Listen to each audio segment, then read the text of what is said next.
నమస్కారం అండి. నా పేరు డాక్టర్ ఆర్ఎంపి శెట్టి. జ్యోతిష్ శాస్త్ర విభాగంలో గత కొన్ని సంవత్సరాలుగా అనేక విషయాలు మీకు తెలుపుతూ వస్తున్నాను. మీరు చూస్తున్నారు, అనుసరిస్తున్నారు, లాభపడ్డారు కూడా. చాలా సంతోషంగా ఉంది. అయితే ఒక చిన్న విన్నపం ఏమిటనంటే, దయచేసి సబ్స్క్రైబ్ చేసి ప్రోత్సహించండి. రాబోయే కాలంలో ఇంకా అనేక విషయాలు మీకు తెలుపుతూ మీకు తోడ్పడేటువంటి పరిస్థితి కల్పిస్తాను.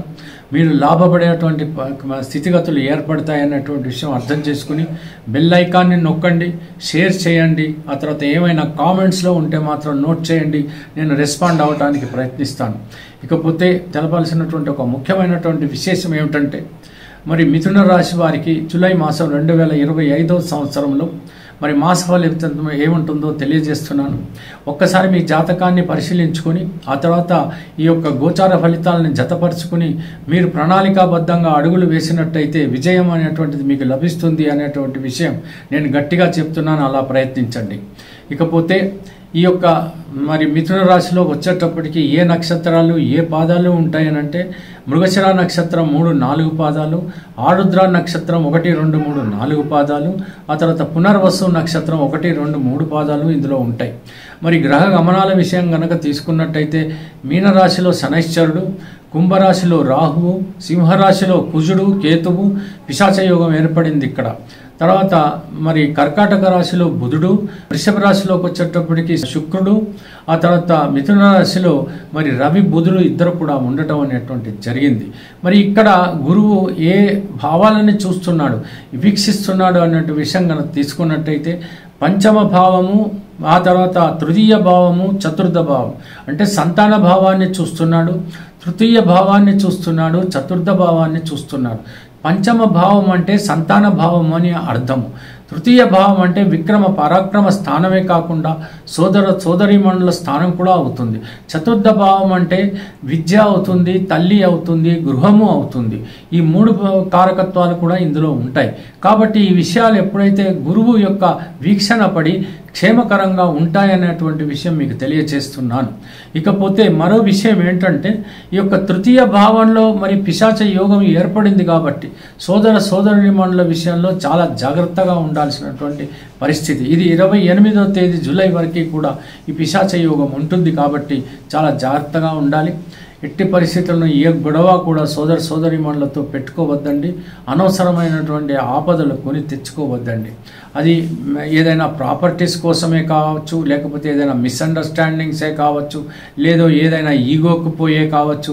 ఇటువంటి వ్యవహారాల్లో మాత్రం దయచేసి తలదూర్చవద్దండి. ఇకపోతే మిగతా విషయాలకు కనుక చూసుకున్నట్టయితే కొన్ని ఒడిదొడుకులు ఉంటాయి, తప్పవు. ఎన్నో కార్యక్రమాలు చేస్తూ ఉంటారు. వ్యాపారస్తులు ఉంటారు, ఉద్యోగస్తులు ఉంటారు, కాంట్రాక్టర్స్ ఉంటారు, ఆ తర్వాత ప్రొఫెషన్ రంగంలో ఉన్నటువంటి వాళ్ళు ఉంటారు.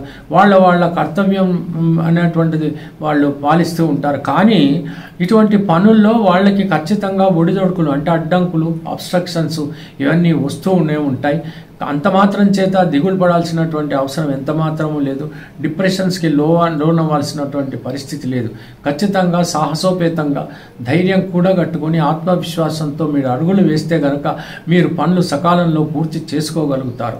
ఇకపోతే ఏదైనా బదిలీలు అయ్యేటువంటి అవకాశాలు ఉన్నాయి, అంటే ట్రాన్స్ఫర్స్ కూడా అవుతాయి. ఉద్యోగంలో ఉన్నటువంటి వాళ్ళు, అది ప్రైవేట్ రంగంలో కానివ్వండి, లేకపోతే ప్రభుత్వ రంగంలో కానివ్వండి, బదిలీలు అవుతాయి. ఆ బదిలీలు కొంతమందికి అంత నచ్చకపోవచ్చు, కొంతమందికి నచ్చవచ్చు. కానీ what ever it may be, ఖచ్చితంగా ట్రాన్స్ఫర్స్ మాత్రం ఉండి తీరాల్సిందే, ఉంటాయి కూడా. అది మీరు చూసుకుంటారు. ఆ తర్వాత ఖర్చు మాత్రం విపరీతంగా ఉంటుంది. మరి సంపాదన ఎలా ఉంటుంది అని అంటే, ఒక్కొక్కసారి ఏమవుతుందంటే ఖర్చు విపరీతంగా అయిపోయి సంపాదన తగ్గినప్పుడు అనవసరంగా అప్పులు తీసుకోవాల్సినటువంటి పరిస్థితి ఏర్పడుతుంది. కాబట్టి జాగ్రత్తగా ఉండడానికి ప్రయత్నించండి. కాస్త అప్పుల విషయంలో పొదుపుగా ఉండండి, ఖర్చుల విషయంలో పొదుపుగా ఉండండి. సంపాదిస్తే ఖర్చు పెట్టుకుంటే పర్వాలేదు, లేకపోతేనే వస్తుంది సమస్య. అప్పులు ఎక్కువైపోయి ఖర్చు కూడా ఎక్కువైపోయినప్పుడు మీరు ఆపదల్లో ఇరుక్కునేటువంటి పరిస్థితులు ఏర్పడతాయి. ఒక్కొక్కసారి చెక్ బౌన్సులు అయిపోయి కోర్టు కేసుల్లో ఇరుక్కునేటువంటి ప్రమాదాలు కూడా ఉంటాయి. కాస్త జాగ్రత్తగా ఉండడానికే ప్రయత్నించండి. ఇకపోతే ఆకట్టుకునే ప్రయత్నాలు మీరు చాలా చేస్తారు, కానీ అవన్నీ సఫలీకృతం అవుతాయి అని అంటే ఖచ్చితంగా అవుతాయి. ఎంచేతనంటే మీకు ఉన్నటువంటి ఆ తెలివితేటలు లేకపోతే మీలో ఉన్నటువంటి ఆ స్కిల్స్ ఖచ్చితంగా ఉపయోగపడతాయి. మీరు 10 మందిని ఆకట్టుకునేటువంటి ప్రయత్నాలు తప్పకుండా చేయండి, సక్సెస్ అవుతారు. మరి రాజకీయ రంగంలో ఉన్నటువంటి వాళ్ళు కొంచెం జాగ్రత్తగా మెసులుకోవాలి. లేకపోతే రోజులు ఏమీ బాగోలేవు. పిశాచ యోగంలో మరి ఏమైనా సమస్యలకి దారి తీయవచ్చు. నోరు మంచిదైతే ఊరు మంచిది. కాబట్టి మీ యొక్క దుర్భాషలు ఆడటం, ఎదుటి వారి చేత అవమానపడటం ఇలాంటివన్నీ చేయవద్దండి. చలనచిత్ర రంగం కూడా సజావుగానే సాగుతుంది. డిస్ట్రిబ్యూటర్స్ కానీ లేకపోతే ప్రొడ్యూసర్స్ కానీ ఎవరైనప్పటికీ కూడా నటీనటులు కానీ సాంకేతిక నిపుణులు కానీ యావరేజ్ లెవెల్స్లో వాళ్ళ యొక్క వ్యాపారాలు సజావుగానే సాగుతాయి. తర్వాత ఇంపోర్ట్ ఎక్స్పోర్ట్స్ వాళ్ళకి బాగుంది. షేర్ మార్కెట్స్ మాత్రం కుదేలైపోయి అంత బాగోలేదని మీరు అర్థం చేసుకోవాలి. తర్వాత బట్టల వ్యాపారాలకు కానీ లేకపోతే నగల వ్యాపారాలకు కానీ వీళ్ళకి సామాన్యంగానే ఉంటుంది. కానీ ఏదో మరి రాబోయే కాలం అంతా బాగుంటుందేమో అని ఆశపడితే మాత్రం కొంత నిరాశకు రోల్ అవుతావు. ఎంతవరకు వీలైతే అంతవరకు మీ వ్యాపారాలు సాగిస్తూ మీరు తృప్తి పడడమే మంచిదనేటువంటి విషయం మీరు అర్థం చేసుకుంటే సరిపోతుంది. లేకపోతే అత్యాశలకు పోయి నిరాశపడే బదులు మీరు ఉన్న దాంట్లో మీరు తృప్తి పడ్డం అనేటువంటిది అర్థం చేసుకోవాలి. ఇకపోతే వివాహాలు కానటువంటి వాళ్ళు ఉంటారు. మీ ప్రయత్నాలు తప్పకుండా చేయండి. తప్పకుండా మీకు సంబంధాలు దొరకటం, వివాహాలు కూడా సకాలంలో జరగటం అని కూడా జరుగుతుంది. ఇకపోతే ఉద్యోగ ప్రయత్నాలు చేస్తున్నటువంటి వాళ్ళకు ఉద్యోగం కూడా లభిస్తుంది. అటువంటి ఏమీ సమస్య లేదండి. కాకపోతే కాలం బాగోలేదని అనుకోవద్దు. ప్రయత్నాలు సాగిస్తూనే ఉండాలి. తప్పకుండా మీకు సకాలంలోనే అర్హతను బట్టి ఆ తర్వాత మీకున్నటువంటి అవకాశాన్ని బట్టి తప్పకుండా మీకు ఉద్యోగాలు దొరుకుతాయి. సరి అయినటువంటి వివాహాలు జరుగుతాయి. శుభకార్యాల్లో, విందుల్లో, వినోదాల్లో అన్నింటిలో పాల్గొంటారు. అక్కడ ఏమీ సమస్య రాదు. కాస్త ఆచితూచి మీరు మాట్లాడండి, సరిపోతుంది. గౌరవం దక్కుతుంది. కావలసినటువంటి మర్యాదలు అవన్నీ కూడా మీకు దక్కేటువంటి అవకాశాలు ఉన్నాయి.